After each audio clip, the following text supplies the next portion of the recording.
Working as an FBI special agent was my dream job. My whistleblowing was apolitical and in the spirit of upholding my oath. Nonetheless, the FBI cynically elected to close ranks and attack the messenger. The FBI will crush you. This government will crush you and your family if you try to expose the truth about things that they are doing that are wrong. We are all examples of that. Joining us now are Steve Friend and Garrett O'Boyle. Thanks for joining us, fellas. FBI whistleblowers Steve Friend and Garrett O'Boyle both join us now. Gentlemen, so glad to have you on the program. Thank you for your testimony. We need more folks like you, and I'm sure more people are going to be from your background are going to be giving you guys more intel as you're sharing that with the rest of us. We can kind of see that this is becoming normal for them to be held accountable, because I think especially an institution that we pay their salaries, they need to be held accountable. I think a lot of people do share our beliefs and convictions. I think they just aren't at the point that Steve and I and others have gotten to. They're too afraid. Thank you so much for being a guest here on PBD Podcast. Thanks for having us. How big is that bloody flag that Steve's got? It's a stone wall of his house. Lots of love, guys. Thanks very much for joining us. Steve Friend, Garrett O'Boyle. Thank you for being with us this morning. More importantly, thank you for speaking out. We appreciate it.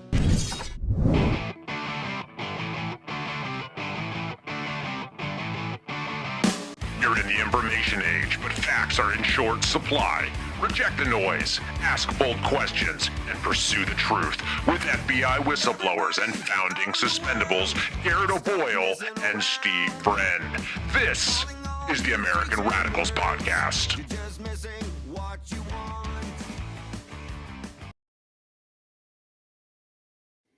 It is the American Radicals Podcast on a Tuesday. It's Christmas Eve day. We are streaming to you live on Rumble, rumble.com/amradpod. We're grateful to have you with us on this Christmas Eve day, whoever you are, wherever you are, and whenever you are. If you don't happen to catch us live, always remember that you can catch up on the old episodes, which we drop on Tuesday, Thursday, Saturday, live at 10:30 Eastern Time.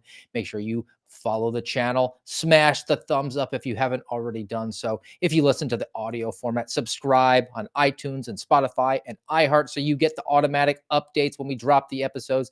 And do be sure to give us a 5-star rating so we can continue to expand the number of downloads, tricking the algorithm into radicalizing more Americans into our way of thinking.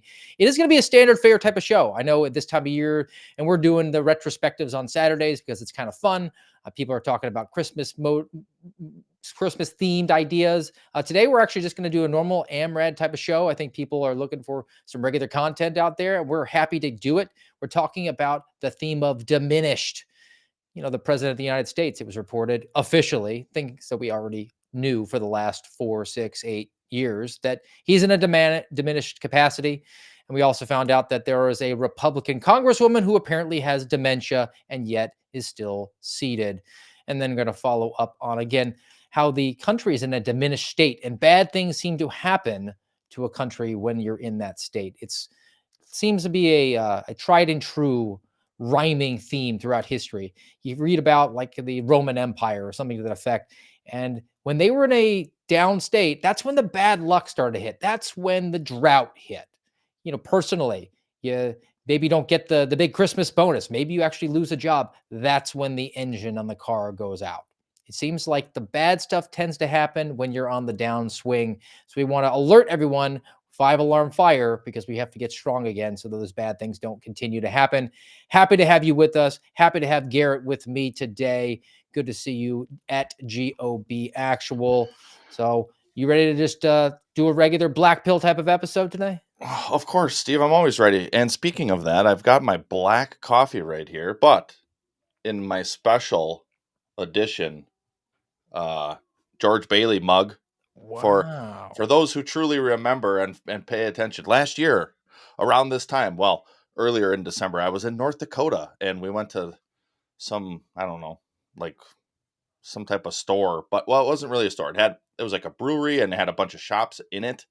And some dude was doing pottery and he had a couple of these.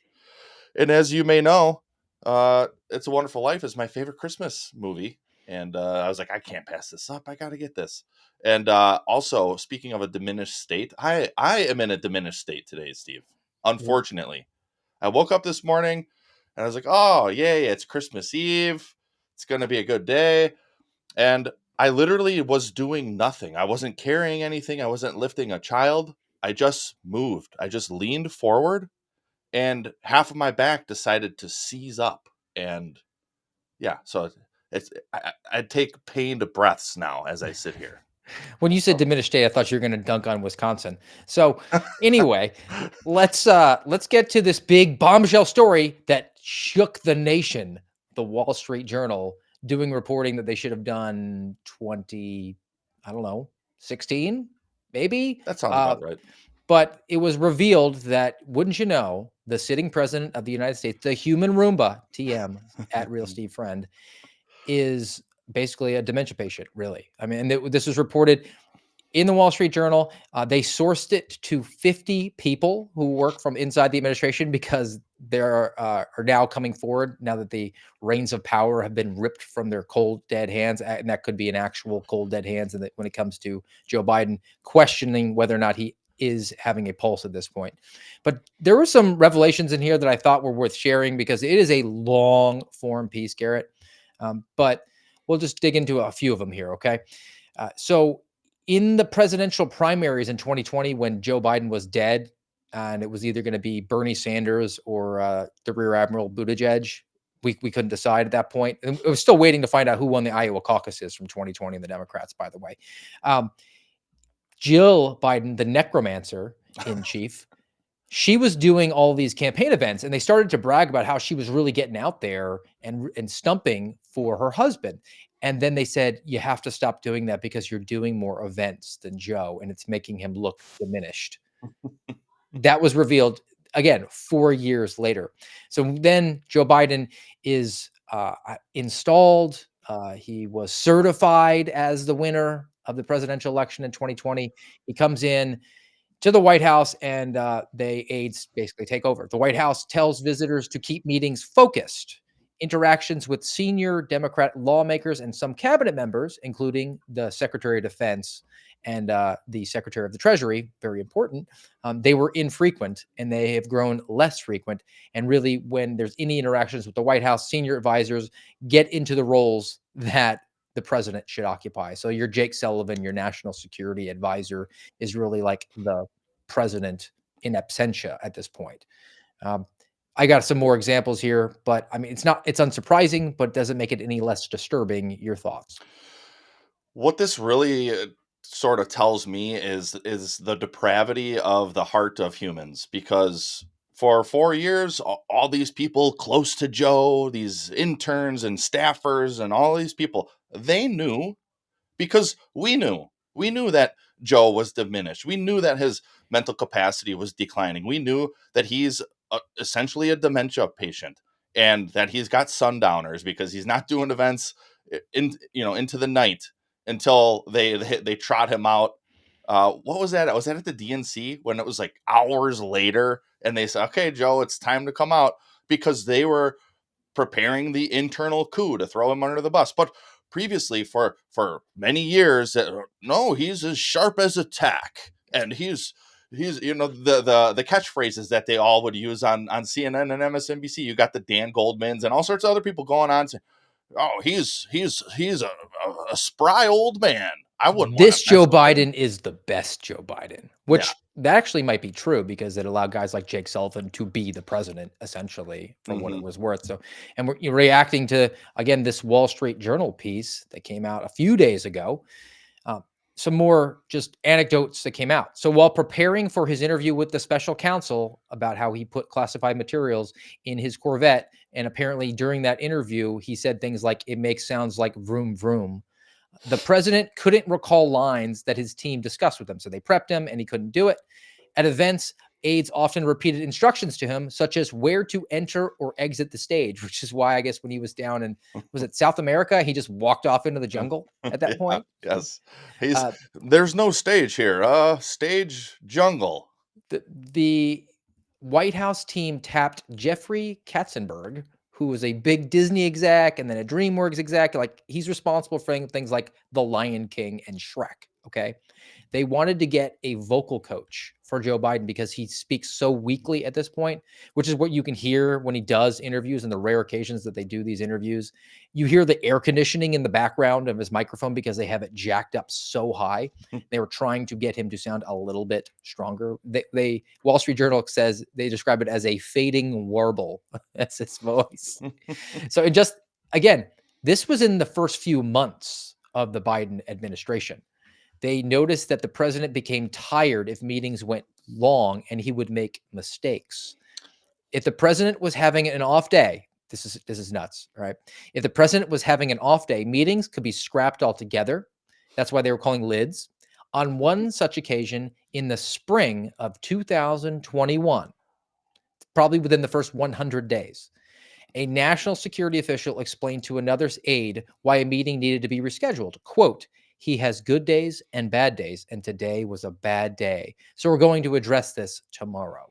Right, like any early onset dementia patient, they have good days and bad days, and he's only getting worse and only declining, and he's the president of the freaking United States, and everybody's okay with this. All of these swamp creatures are okay with this, and for 4 years, and also included in that broad sweep of swamp creatures is the media, or at least the legacy media, because they all are fine with covering it up for 4 years because Joe's our guy and we got to protect the regime. And right now, Joe is the figurehead of the regime, but he's not actually doing anything. He's not running anything. He's not truly in charge, but he's the figurehead. And it really makes me think like, oh, okay, we are as bad as communist Russia in this sense. You just have figureheads who are they're like a show leader. They're not a true leader, and we got to protect it. We can't let the truth be revealed until we can, because now Joe is out. And now we've got to, cram Kamala in because she's the next big thing, even though in 2016, or the lead up to 2016, she only got 1% of the Democratic approval rating vote leading in out of all the candidates. But she's it now. And even still, they're already talking about her in 2028. And go They ahead. couldn't even get the self aggrandizing or just, I'm going to personally profit, a member of the media, a journalist who says, I'm going to go get me a Pulitzer right now. Right. And I'm going to cultivate the sources and I'm going to report that Joe Biden is basically a walking carcass, a just empty vessel, a marionette puppet. Nobody, nobody in the media did that. And I mean, I think it indicates a couple things. There are dyed-in-the-wool communists who Mhm. are members of the media, and they were happy with that because they were getting the political outcomes that they wanted, and they were also happy to get access. So, hey, go out there as a reliable apparatchik and message things we want. Like, no, don't worry about buying the yellow tag meat. Don't you know that we have it better than you've ever had it in your entire life? And then we'll give you access to other interviews that we can get. So thinking long term, right? Yeah, you'll get that Pulitzer, but we know the Pulitzer committee wouldn't give it to you anyway. And you can just be in this game now for decades, just become a mouthpiece for us. And then, secondly, this must be a pretty tight ship within the Biden White House, right? You had all of the leaks that were legion within the first Trump administration. I mean, people could not wait to go get a book deal and leak things. Some of them were just crazy, Yeah. right? Even um, the most recent things about Hutchinson, who was talking to the J6 committee and saying how like he tried to take the steering wheel from a Secret Service agent and he chucked dishes across the wall and ketchup was dripping everywhere, and it was basically a rip on Trump because he put ketchup on his steak. But nobody wanted a book deal out of the Biden administration, and I think it's because the communists have a system set up, Yep. right? They will take care of you.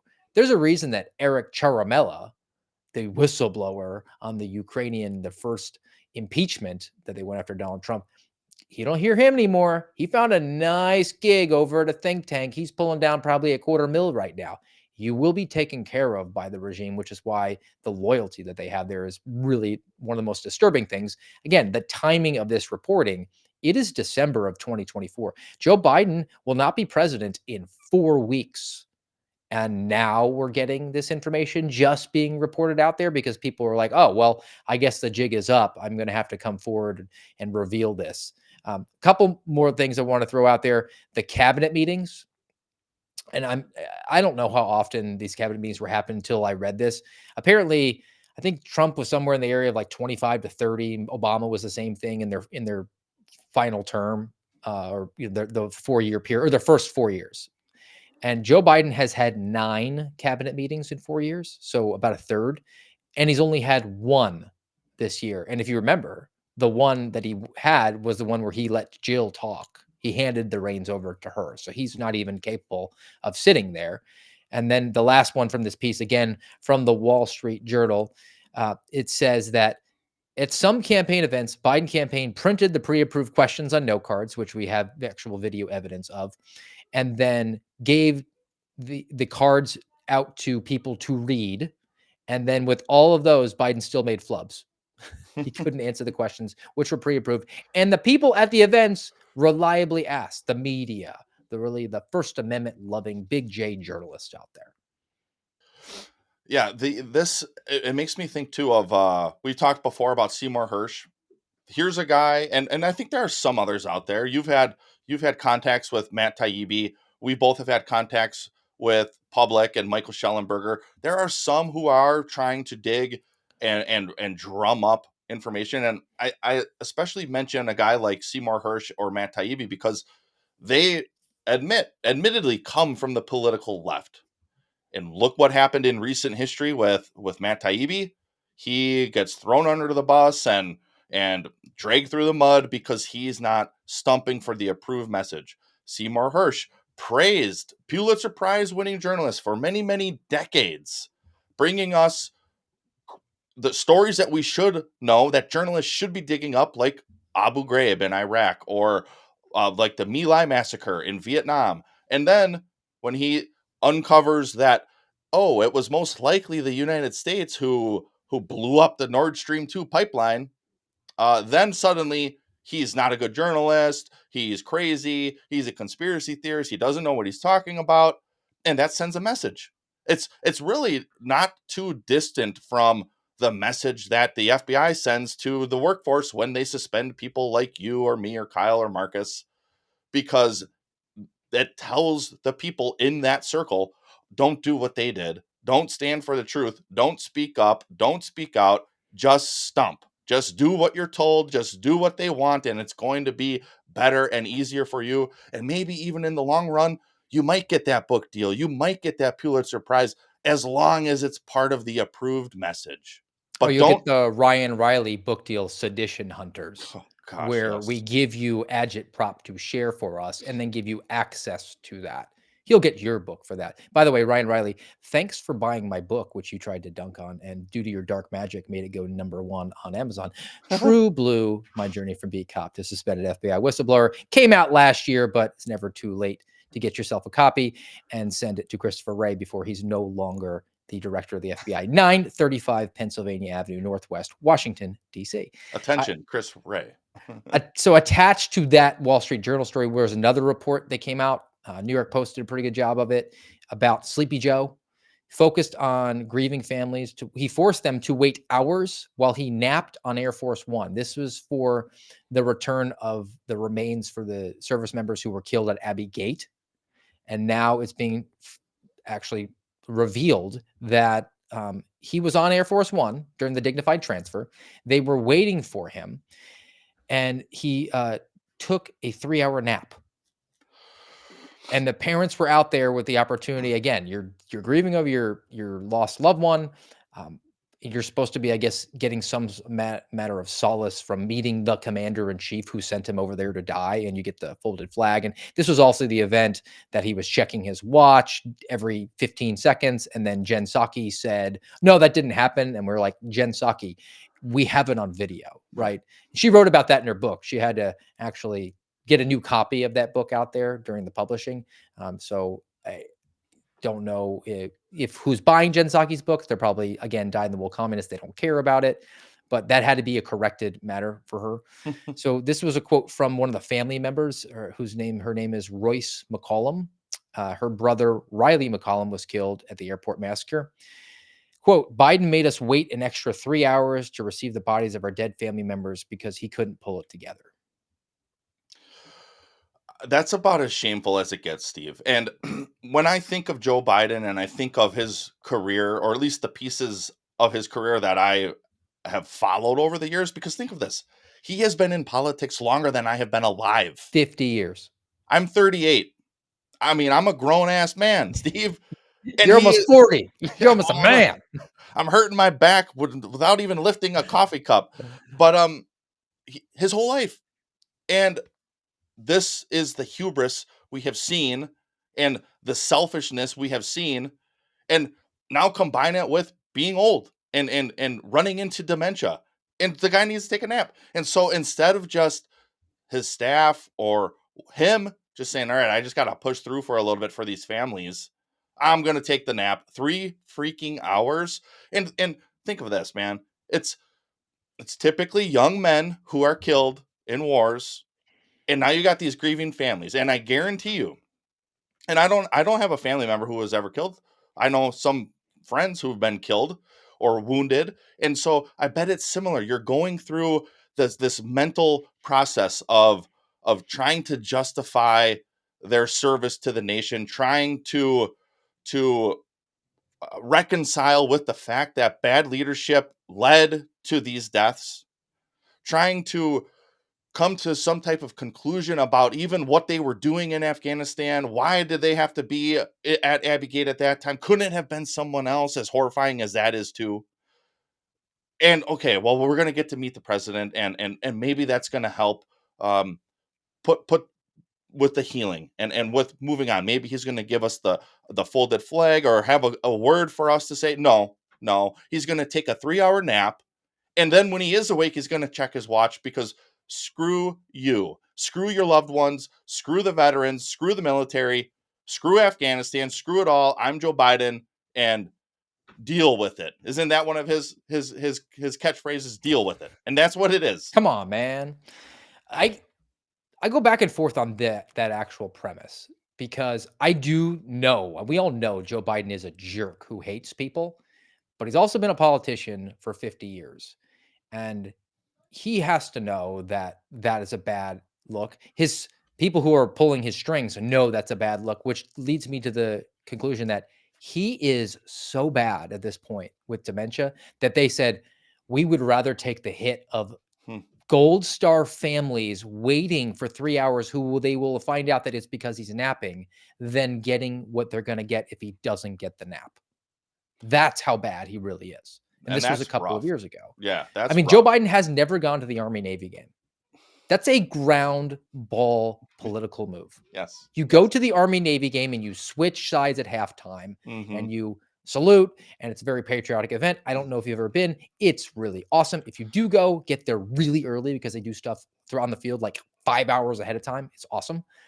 And you just feel like your patriotism cup is overflowing going to that event, right? That is a ground ball. They will not boo the president of the United States. And he never went, not because it wasn't a ground ball that he didn't know it was. It's because he can't bend over. His back is worse than yours, Garrett. He can't bend over and deal with that little dribbler and Hmm. make the throw over to first base. He couldn't So he couldn't sit there for, because think of the standard game is going to take you 3 hours with all the hoopla and what else that's involved with it. Maybe 5. he couldn't He, walk across the field. yeah, he can't do it. Oh So man, I've always wanted to go to the Army Navy game, and it's an excellent experience. I got a chance to go in 2019 before all the lockdowns. My dad and I made mm, it, so it was great. Now you're in this diminished state, but you have diminished leadership, and that gets you to things as a result of the failed leadership. Where I would contend that the success, from a communist standpoint, leadership of the optics that we had and the tragedy that we all witnessed over the weekend in New York City, where an illegal alien set a woman on fire. Now, that's the sort of thing that happens in a diminished state. Not that bad things don't happen when you're super powerful, but I think that it's happening in mass now because we've allowed 50 million illegals across the border. So, first the story and then some of the reactions to it. The story was that New York Police Department arrested a migrant, thank you very much, New York Post, illegal alien, who allegedly set a woman on fire, allegedly. Um, I guess innocent until proven guilty, but he's not an American citizen. He has no due process rights. Why quibble, though? I can't make it through the title. I'm sorry, Garrett. I don't blame you one bit. I mean, there's a lot to quibble with there. So the police commissioner, Jessica Tisch, during a press conference on Sunday evening, provided more insight.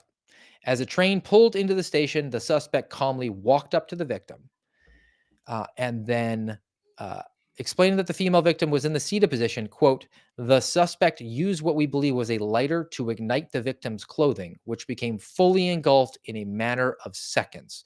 Sources identified the person as a 33-year-old Sebastian Zapata, saying he entered the U.S. from Guatemala approximately a year ago, but they didn't know about his legal status, which takes us to the connecting story. Here is a photo of that human piece of debris, Sebastian, and this comes from reporting from Nick Sorter. He was an illegal who was deported during the Trump administration and then came back into the country under the Biden administration and was actually in one of those shelters in New York City because it's a great and wonderful sanctuary city. That's the sort of thing that happens when you're in a diminished state where you have an American flag ice cream cone dripping of your hands, like it is in our thumbnail today. Hmm. We talked about Lake and Riley recently and that tragedy. Here's another one, and I know the naysayers would say, "Well, these are just anecdotal examples." No, these are ones that catch the mainstream because of the extra evil that is attached to it. Lighting somebody on fire, or in Lakin's case, essentially abducting her and raping her and then killing her. These are about as horrifying of crimes that can be committed to anyone in any place. And this is why we are consistent with the rule of law and why you don't get to come here and then get to stay because you came here illegally. And that's the same for the person who's been here for 25 years and they've got an apartment and they've got a family. Well, you broke the law coming here. And this guy then breaks the law coming here. Our government is okay with that. In a lot of ways, they're more than okay with it. They've got the NGOs set up and they spend a lot of money to purposefully bring people here illegally, which that should raise an alarm to anyone who thinks that America should maintain its sovereignty and should be a nation of borders, language, culture. But no, we'll just bring in illegals like this Zapata guy and let him light people on fire. And even that piece, like, are you insane? Are you just that wicked because of whatever life circumstances got you to this point? A little bit of both. We know it's irrational to just walk up to someone and light them on fire. How do you get there? Regardless of your nationality, regardless of what other crimes you committed, how do you get to the point where you just go up to someone and light them on fire? Talk about the theme of today being diminished. And I want to talk about another element of this. And I've used the phrase before, you have to be your own first responder because when seconds count, the police are minutes away. And that's true. Yep. And the term first responder, I believe, stems from Jimmy Carter, where it was basically, we're going to start the whole like, don't take any action, wait on the government to be there. Yeah.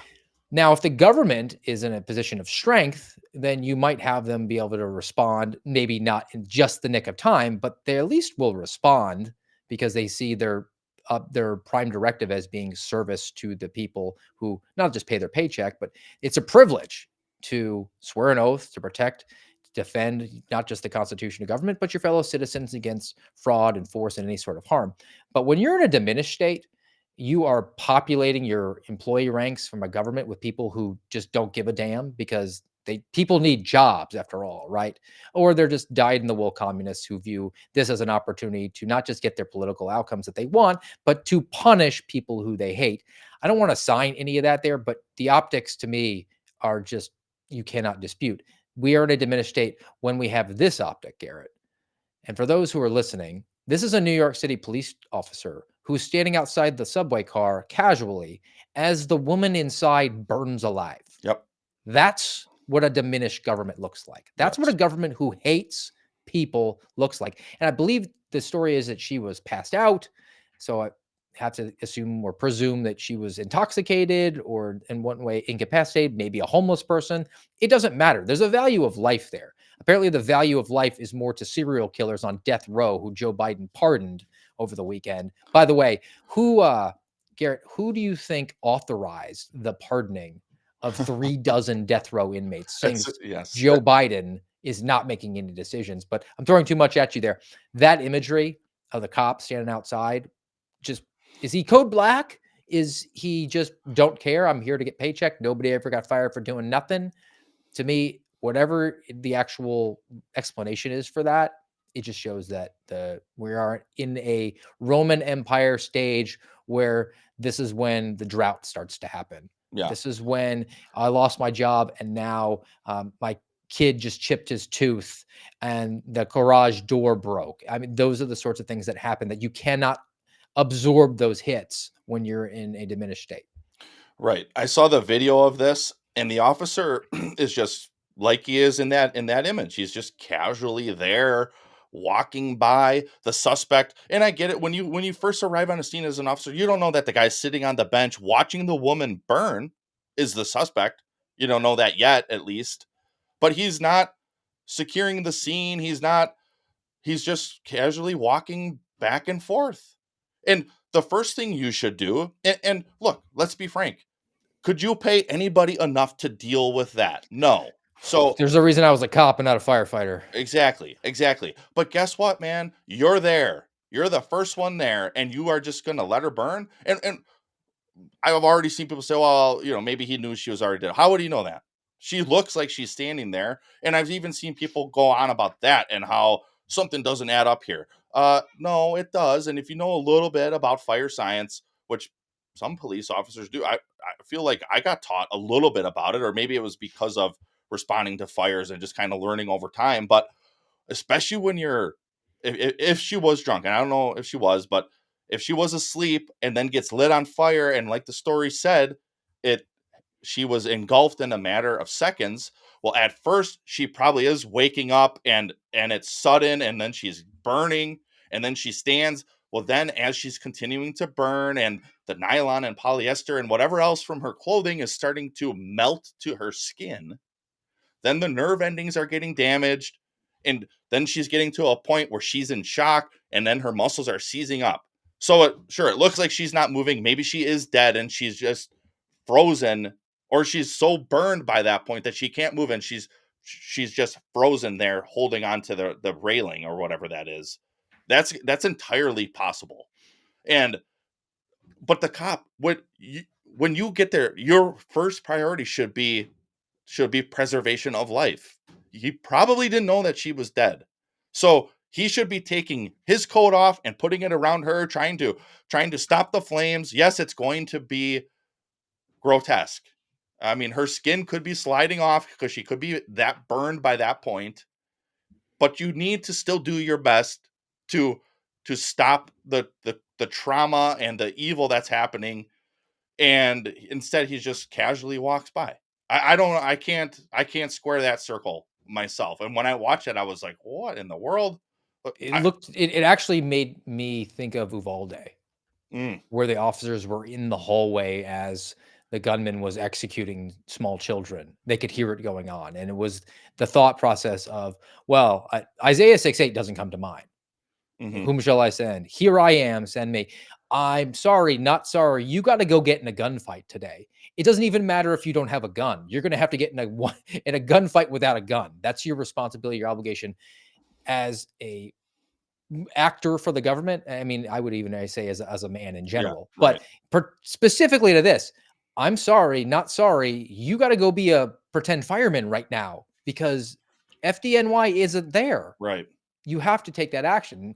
And he didn't do that. And I think it's sort of indicates to me, again, the diminished state. The state does not care about the people. He's there because people need jobs. I'm going to get a pension. I'm going to do my 20 and then retire and then be able to move out into, Nassau County, maybe get a side hustle there, whatever it is. That's not somebody who embraces that. And I think that person is legion within the government. You and I have found that out. yep, Now, again, to the diminished state, and we talked about Joe Biden and equal opportunity bashers here, and an argument for getting rid of the geriocracy, or isn't it called like a geriatrocracy? Or there's an actual official term. It's ruled by people who are really, really old. And that was revealed again over the weekend by CNN, writing on this one, it was revealed multiple people. This is a Congresswoman currently. She's retiring. She didn't run for re-election. Kay Granger, Republican, retired from Texas. So she was formerly on the House Appropriations Committee. She was the chairwoman. She's been experiencing dementia issues in recent months, and she's living in an independent living facility. In a statement provided to the Congresswoman's office, so not her, her office who's writing things for her, and her office who's been posting things on social media as if she's currently got her mental faculties and has been doing so for 6 months. They said her health challenges have progressed since September, so just a couple of months. Granger last voted, though, on the House floor in July. July 24th was the last time she cast a vote. Her constituencies have not been represented for 5 months because this decrepit old woman, or the people who are running her, and that's probably the most likely explanation, wanted her there so they could continue to have whatever grips on power that they perceive to have. The last thing here is while she has not voted since July, Granger has been back to Washington at least one time since then. In mid-November, so about a month ago, she took part in an official portrait unveiling and was celebrated by her colleagues for her career atop the Appropriations Committee. So she could get it together to get back and get all the backslaps and get all the accoutrements. And thank you, good and faithful servant, for all your wonderful service. And then she went back to eating pudding pops. A gerontocracy, Steve. That's what it's Nailed called. it. I knew it.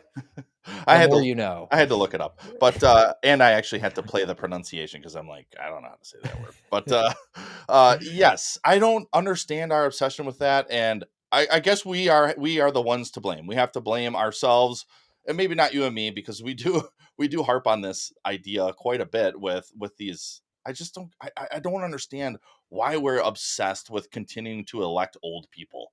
We mentioned Joe Biden's 50 years in government.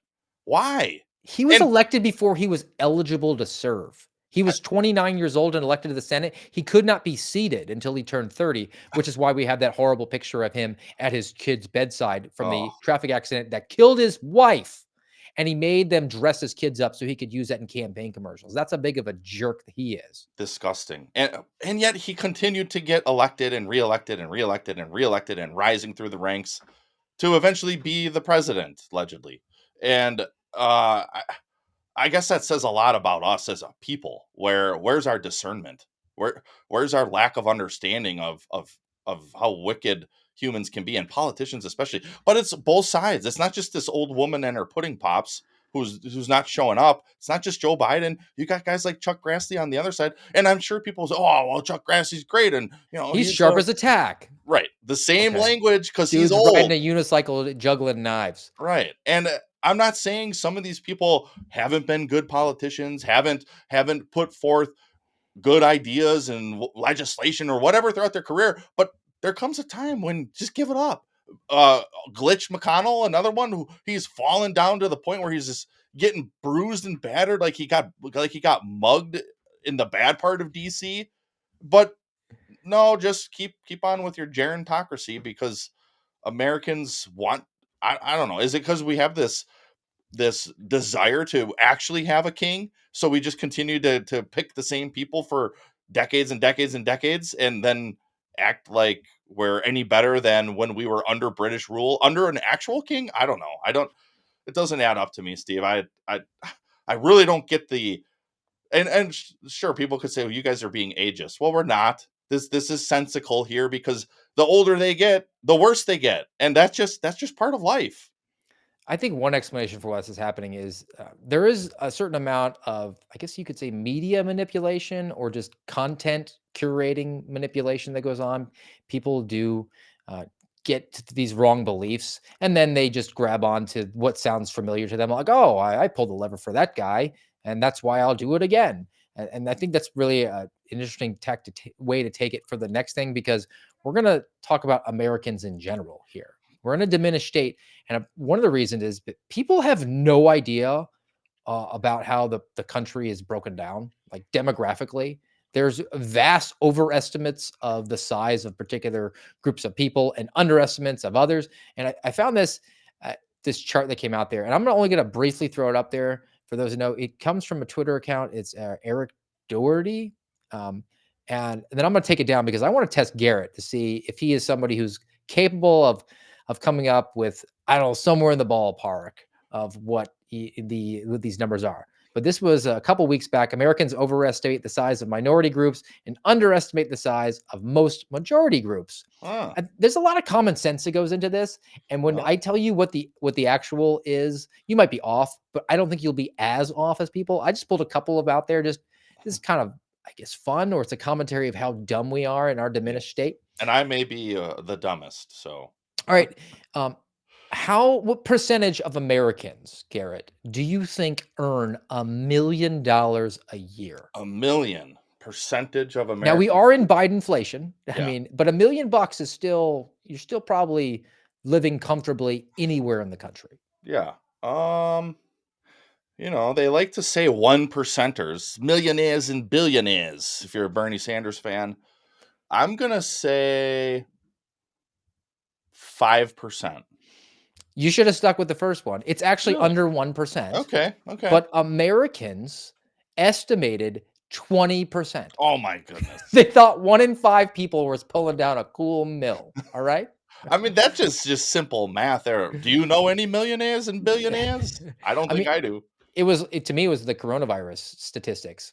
People were estimating that 10% fatality, which if you live anywhere in a suburbs in a nice little community, you look around your street, there's about 20 houses. Do you think the occupants of 2 of those houses are dead now? That didn't make any sense to me. No, no. We went to dinner with my brother and his family last night. They were up from Indiana, and we were talking about this. And he's like, "Yeah, the way him and his business partner always would approach COVID was, do you see any bodies piling up in the streets yet? Because that never happened." And yeah, so Well, speaking of bodies piling up the street, maybe body parts after all of the chops that are going on, the transgenders. And again, this is probably media manipulation. You can't watch a TV show anymore or a right. movie without any of this going on. All hmm right, how many Americans do you think are transgender? Dudes Uh, who feel pretty. I'm gonna say 0.5% or less. You nailed it. It's less than 1%. They weren't that specific in the chart. Americans estimate 21%. Dude, okay. Look, I know I said it. I said it. I'm not the smartest guy. I'm not. I'm not. But come on, 21% One in trannies out five. there? 1 in 5 of the women you're checking out at the Jeez. bar are really having Adam's apple, and they're No just wonder. concealing it. No wonder Joe Biden was able to stay in the clutches of power for 50 years.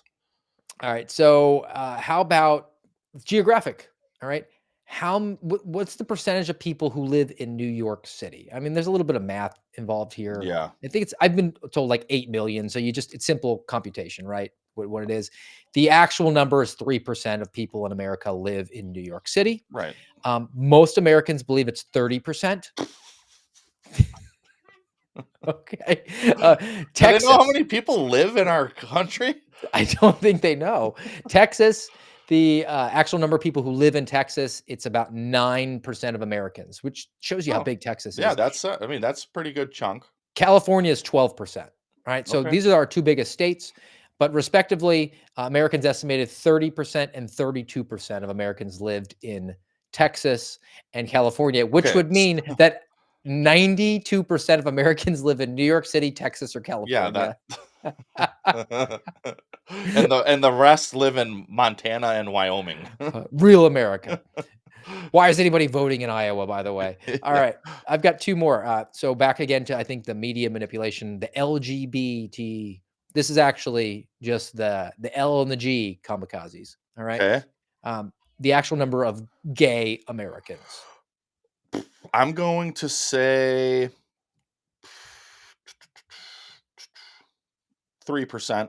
Nailed it. 3% is Really? the actual number. And I think that's inflated. I think Yeah. that there's a lot of people that are pretending, particularly the Bs, which weren't included here. I There's a lot of almost women went who claim to be, I'm a B. I just oh, happen to be dating a guy right now. right, sure.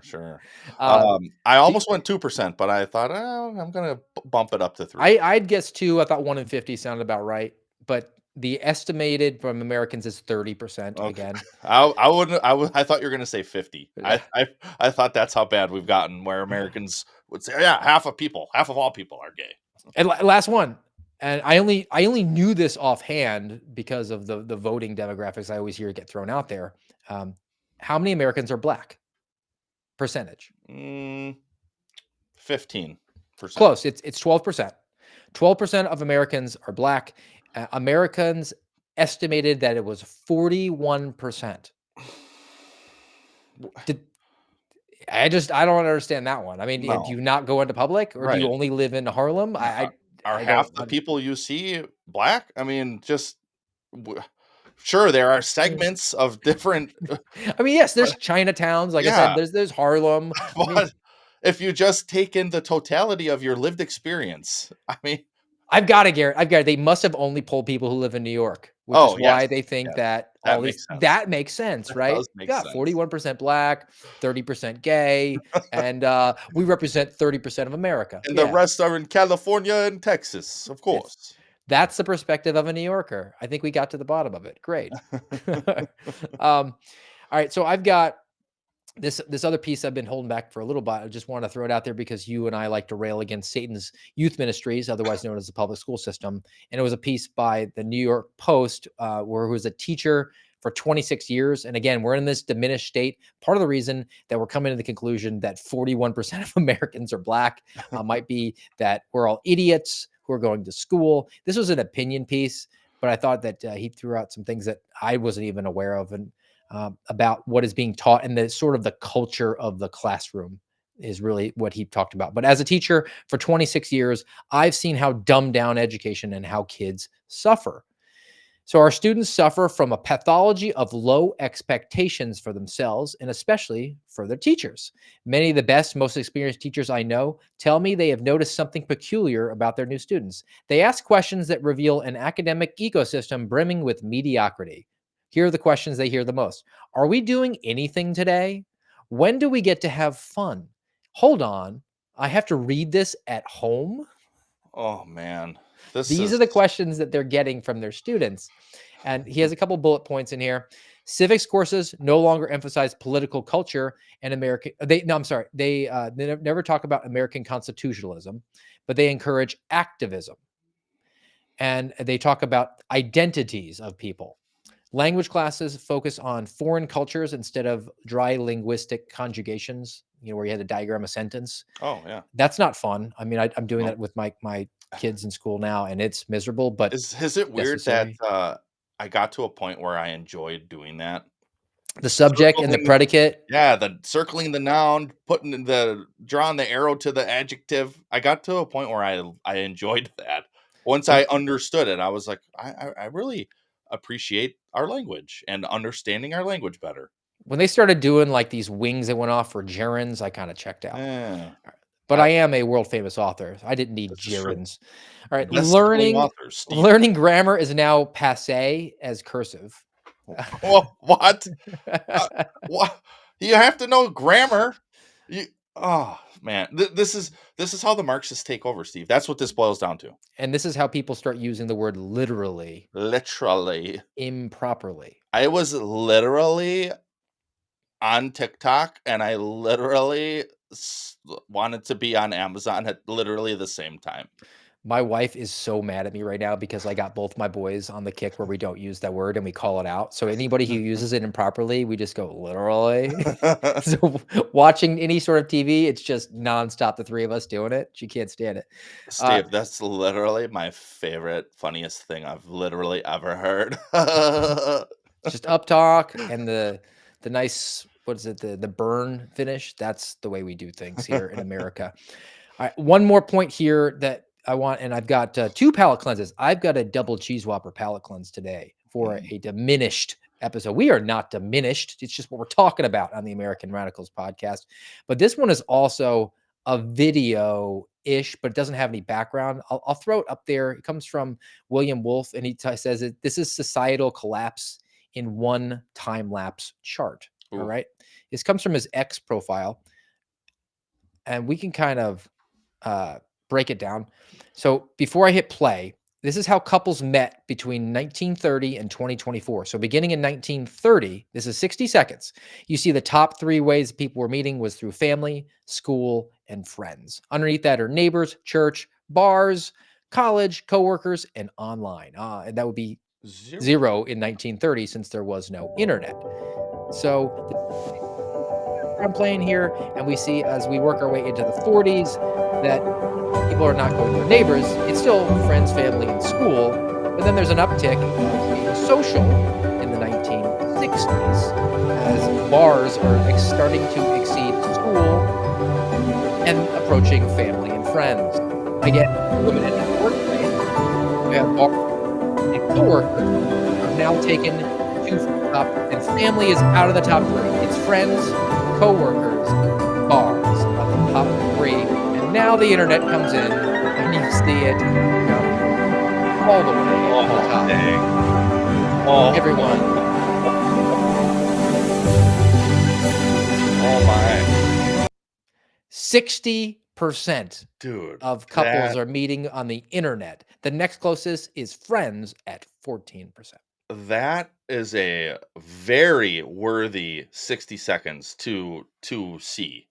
That was crazy how online just was like, I've said it before. I feel like I was on the last helicopter out of Nam because I met yeah. my wife before there was acceptable amount of online dating, or at Uh-huh. least as I perceived it to be. Oh man, I'd have to put a little more thought into it, but maybe that's the real pandemic of recent history is online. Good grief. Granted, look at this though. I'm so grateful for the internet because we could do this. I don't, as much as I'd like to live in Daytona Beach, Steve, I can't right now, or at least You are in a diminished state, indeed, Wisconsin. indeed, I am. But yeah, it's cool. You know, there's what, like 300 people watching right now. So yeah, okay. Pros and cons all the way around. But dude, that chart, that's wild to see that. All right, let's do a palate cleanse sandwich. So I'll do one, and then we can get your perspective. Now, Garrett, you and I are about a year apart. Do you remember Five for Fighting being a band? Oh yes, I do. I always like them because hockey is big up here, Steve. And That's where we're going with all this one. So right. that guy is a Canadian, and when he's not singing about Superman, he's singing about another diminished leader who is maybe the offspring of Fidel Castro, and that's Justin Trudeau. So I can't remember that guy's name from Fight for Fighting, but he put out this song about Justin Trudeau and how they need to get a hockey leader who to run Canada instead. So just a taste from this one because it's just fun.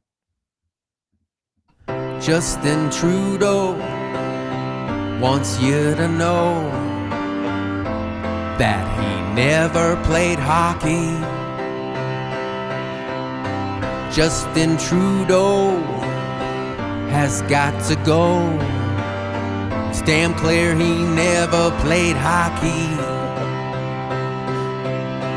Totalitarian parliamentarians, they have no mind to skate.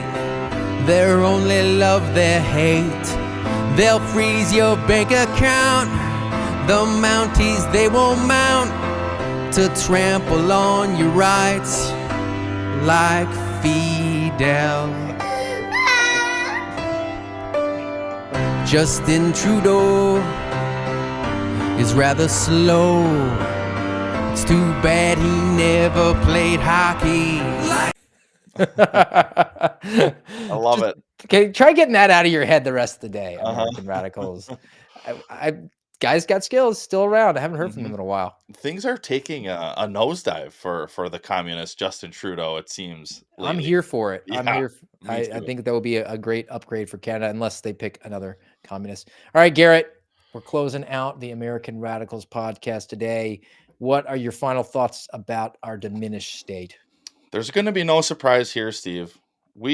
Considering the time of year, we are going to the book of Isaiah, the prophet Isaiah, and his words about the coming Christ.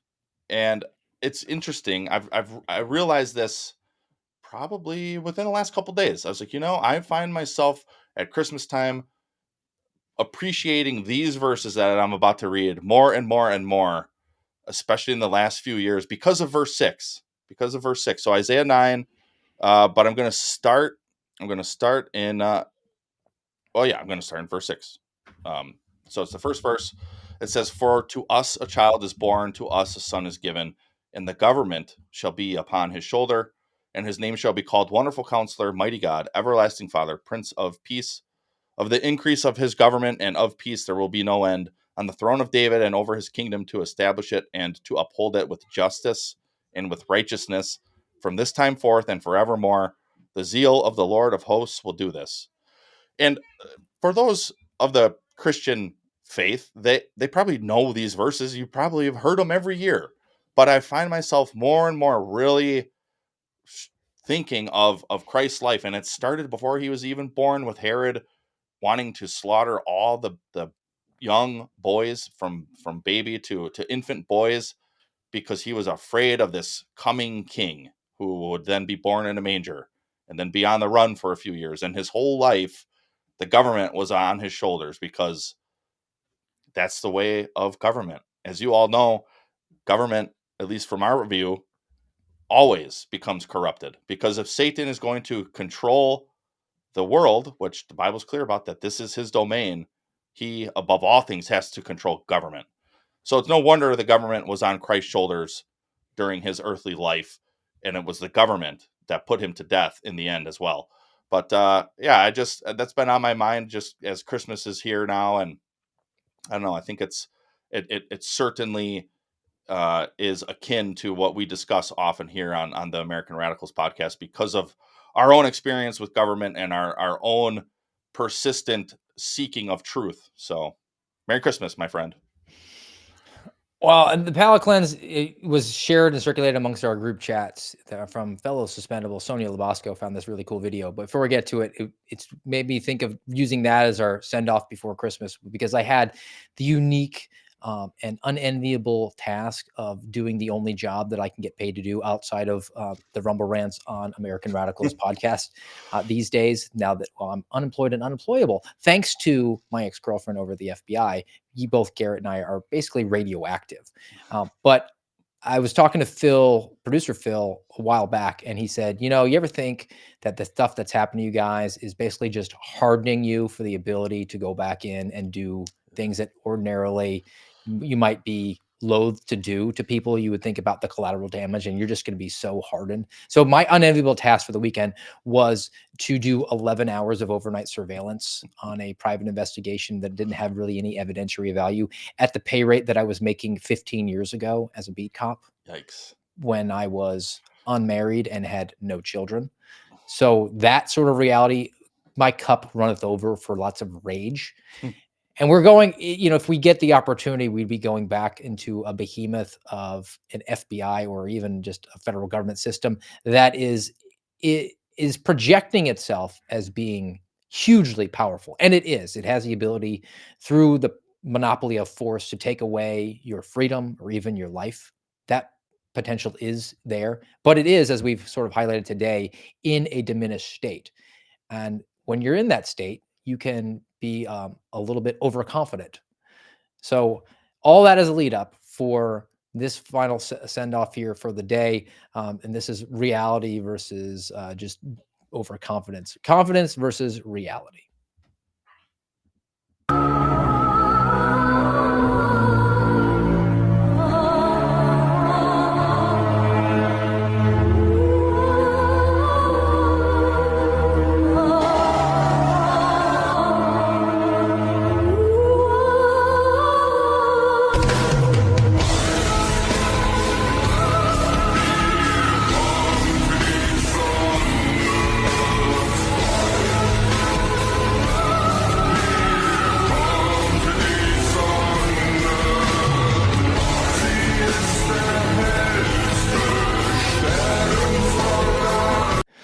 GOB, is that going to be you on day one? That's going to be all suspendables. It should be. It should be. Man, I was looking at that, and man, see those arm wrestlers, man? Yeah. They have, it's push-pull. It's not just your arm that's engaged in the arm wrestling. Like, your other arm is pulling, right, to make that happen. And he takes that hand off in order to point at the guy, be like, yeah, I'm just going to own you right now. Your confidence was not backed up by what it was you really misplaced had. because you were big, and that's what's gotten you through your whole life, is your bigness, and that doesn't mean everything. All All right. So that'll do it for us today, guys. We'll be back with you on Thursday. We're just going to have some another show. I know there's a lot of people are taking it off, but we're going to be back 10:30 Eastern time on Rumble, rumble.com/amradpod, 10:30 Eastern time. Thanks again for joining us on this Christmas Eve day. Hope you have a very Merry Christmas tomorrow, and we'll see you next time.